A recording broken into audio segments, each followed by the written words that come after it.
Disagi per quanto ti riguarda? Guarda, un casino, vengo da Trento, devo arrivare a Trieste, sono già da 4 ore in viaggio, quindi è veramente un disagio totale. E con i treni, fermi, bus, vaporetti e pure il settore portuale, dove tra le tante richieste si registra anche il problema relativo alle scadenze delle concessioni, il che per i lavoratori del porto significa mancanza del rinnovo dei contratti. Perché scadono le concessioni nel 2022. Sì.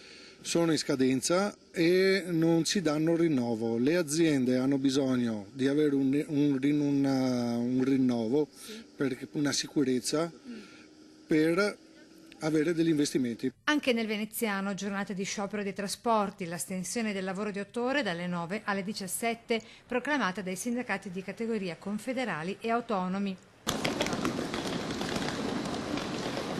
La cosa assurda è che nel momento che ho comprato il biglietto non sono stato avvertito online, cioè pensavo che se non ci fossero le corse non nemmeno ti facevano acquistare il biglietto, quindi ho acquistato il biglietto, mi sono presentato in stazione e ho visto dei pullman alternativi non coerenti poi tra l'altro con le tratte.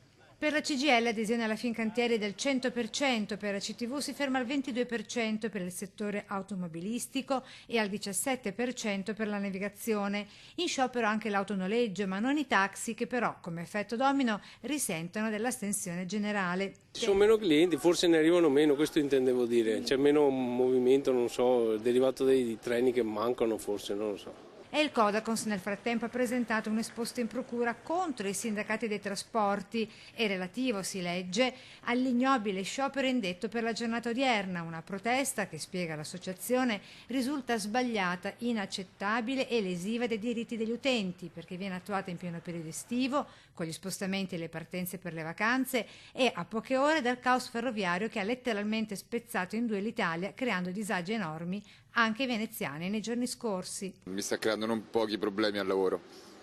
È informata al lavoro?